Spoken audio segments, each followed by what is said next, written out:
Eh, malah kapan diceritakan tentang sejarah kepunggawaan pertama nende kepunggawaan nende di Sumare Banua pertama sampai di kita. Terima kasih. Assalamualaikum warahmatullahi wabarakatuh. Naya susunan kepunggawaan dinde di kampung tak di Sumare. Memang selama Indemai ada 18 punggawa menjabat selama Indemai sampai sekarang. Jadi termasuk punggawa yang dikodi sekarang mantak galang abak jalan di Diangatang. Jadi selama Indemai memang kita tidak tahu bahwa siapa punggawa pertama di Diangatang. Nah, setelah saya telusuri dari orang tua, ternyata ada 18 itu. Punggawa pertama yaitu di sana Andi Turumbunga, punggawa pertama itu. Nah, setelah Andi Turumbunga keluar, baru dialihkan bomi pano di anak-anak di sana Tanturinding, anak-anak Andi Turumbunga. Nah, punggawa kedua. Setelah keluar Tanturinding, baru Nasalibomi tamang sosebona Tanturinding isanga punggawa bisu. Itu sudah punggawa ketiga. Nah, setelah punggawa bisu keluar, masuk lagi Daim Mamile, punggawa keempat. Setelah keluar Daim Mamile, masuk Puak Romo. Setelah keluar Daim Mamile, masuk Puak Romo, punggawa kelima. Keluar Puak Romo, masuk Puak Kanuangang, punggawa keenam. Jadi selanjutnya keluar Puak Kanuangang, masuk Puak Ruga, punggawa keenam. Nah, setelah keluar Puak Ruga, masuk punggawa yang ketujuh, masuk punggawa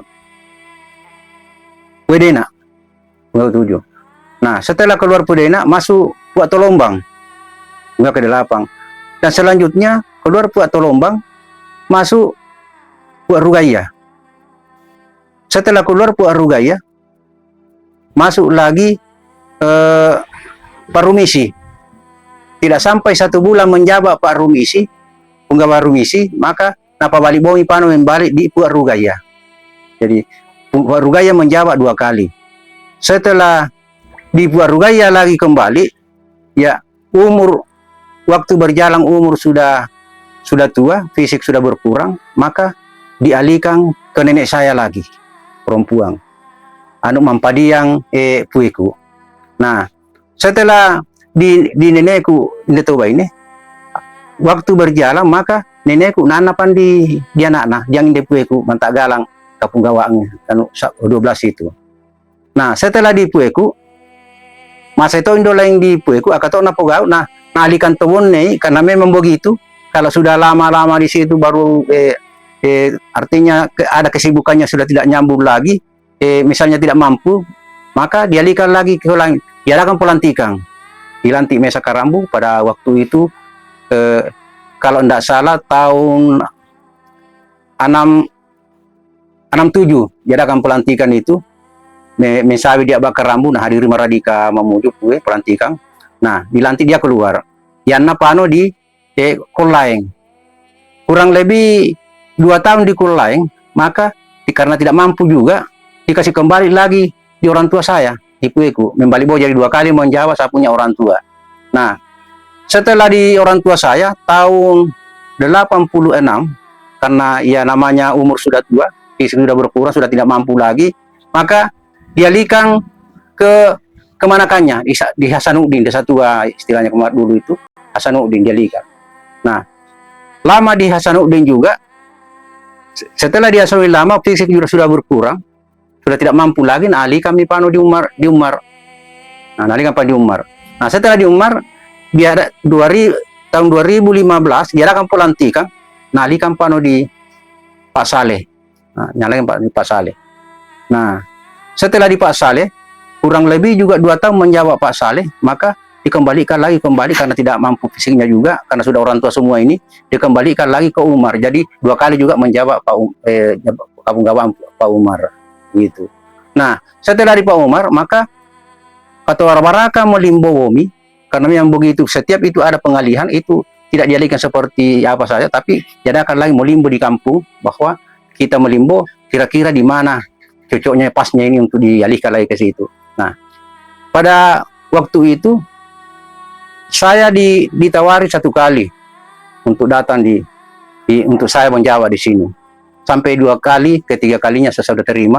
Oh, insya Allah saya akan menjawab ini karena memang ini pekerjaan berat, yang tanggung jawab besar. Jadi maka dari itu kemarin itu saya pikir-pikir dulu, sehingga ada beberapa 1 bulan silam itu saya pikir ternyata kembali agak ringan kurasa ini. Karena apa namanya? Karena memang ini pekerjaan seperti ini memang pekerjaan harus kita tenang, bukan dibilang pekerjaan harus dibawa tenang ini, karena namanya punggawa di kampung. Kalau di istilah dibilang punggawa itu adalah pemimpin kampung. Jadi dari sanakin sangat lo dijelaskan dari bulan-bulan kan ini punggawa ini dari kampung kan dia rapan dewa strukturna atau perangkat malah kapan dijelaskan agak kali dari selain punggawa yang naung dorapang pengaturan dengarkan dia malah dijelaskan kapan. Terima kasih. Jadi setelah saya di dalam, saya menjabat sebagai punggawa. Istilahnya yang Indo sangat dia kan nama rapat punggawa di dalam pemerintahan itu dia bupati atau gubernur itu tentu yang pegang pengendali pemerintah itu adalah punggawa. Ya tentunya ada berapa aparat turun, ada 5. Nah, jadi ini anggota aku naung tokayang pertama tokayang. Jadi itu tokayang, ada tugasnya juga itu tokayang di setiap kemana punggawa kalau ada persoalan, ada acara yang dibutuhkan itu, penting itu punggawa selalu ada di samping, tokayang ada di samping untuk mendampingi punggawa. Nah, kedua ada Pak Bicara. Nah, ini Pak Bicara tugasnya juga memutuskan atas perintah, kalau ada persoalan atas perintah dari punggawa, dia membicarakan, dia memutuskan ke memutuskan di Petauang. Oke. Nah, kemudian yang ketiga dia di Sanga Sokbo. Nah, ini Sokbo, dia itu bagian pertanian. Ya. Jadi dia ngatur itu petani, kalau misalnya dia namelo nama pambula pano aka tidak udah malah mantanang indo pano macam pare aka punna udah melalui Sokbo dulu, karena memang dihususkan mantone indo orang tugas nato indo pertanian indo Sokbo. Nah, kemudian yang keempat dia di Sanga keamanan ada. Istilahnya kalau kita sekarang ini istilah pemerintahan itu polisi ada. Nah, itu keamanannya. Nah, kelima Tomatorona ada. Nah, ini Tomatorona ada, istilahnya tentara ada. Jadi kami di sini kerjasama apabila ada persoalan, ada kasus baik kasus tanah atau apa sengketa apa saja, pokoknya kasus, kecuali kalau kriminal itu kami duduk bersama melimbo dengan kalau ada persoalan yang susah kita selesaikan, maka diambil alih oleh Tomatorona ada untuk dibawa ke bawah Midasang untuk dibicarakan sama-sama. Yo de mekutanin de kan yang de kuita poreba ada inde. Ya. Pakai de berbentuk robo aka. Tina mal sini diceritakan dari binsan de poreba. Oh iya. Menyangkut masalah benda pusaka ini, itu kalau cerita orang tua dulu itu, ini gendang, fungsinya gendang ini. Setiap kalau ada kegiatan seperti yang kita hadapi nantinya di tanggal 17, itu berfungsi dia itu untuk dibawa turun punggawa, ada di belakang gendang untuk diiringi gendang bahwa menandakan punggawa sudah tiba di lokasi. Gitu. Jadi ini keris juga ini memang itu ini keris ini memang simbol. Ya. Turun temurun ya. Nah. Inde rapang ini dua togo ini atau beda usaha kan yang biasa kegiatan sudah rapang dua ya. Pencucian keris. Iya. Itu di bulan-bulan akhir itu biasa jadwal pencucian keris itu setiap bulan Safar bersamaan dirangkaikan karena kita indah di kampung setiap bulan Safar itu mengadakan doa tolak balak satu kampung. pokoknya satu desa itu, satu kampung itu setiap berkumpul di rumah adat untuk membaca doa-doa salam atau di pinggir pantai.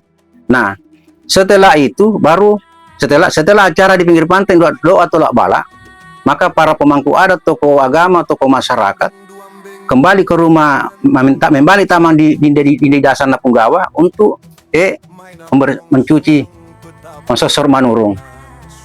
Nah, setelah kita mensosor manurung itu, karena ada beberapa itu macam rapang indo akasangana lemo, iris-iris sedemikian rupa, baru itu dicucikan. Nah, setelah selesai, baru itu air yang dibaskong itu untuk hasil pencucian keris itu, maka dibawa ke laut. Dibawa ke laut untuk ditumpang di laut. Kita minta berkah dari Allah, mudah-mudahan kita dikasih rezeki dari laut, baik dari. Nah, kemudian ada juga potongan ayam, karena memang ada satu ayam itu juga, itu kita potong, kemudian itu kakinya ayam itu yang biasanya kami lakukan itu, kakinya ayam itu nala sokbo bagian pertanian, baba de iberintanete na pengkapu no merau mana subedi ditampo untuk narapan buah-buahan na tanaman untuk subur kasih rezeki ya mungkin. Dan kemudian saya sampaikan kepada Rapang Indopanu yang pana petawangku dinda di angatan di Kampung Sumare atau wara-warakan kasosobongan saya mataku palambi pano koe kita inde mari kita sama-sama menjaga memelihara tradisi adat leluhur yang kita yakini selama ini. Marondonna duambengi nadia lambi nama suang-suang, nadia lambi nama roca-roca, nadia lambi nama roba, ada rantak di dia ngatang, si lambi di padang tahu, si pangan dia piang, si lambi di ladang tahu, si panda alaang, si lambi isa, si tahu si lilingang, mengkaro tahu, si pengkaroang, mencoko tahu si pencokoang, mensuleng tahu si pensulengkang, melente tahu sampai lengkang, melentengang. Ya, sekiranya itu saya bisa. Demikian, terima kasih. Assalamualaikum warahmatullahi wabarakatuh.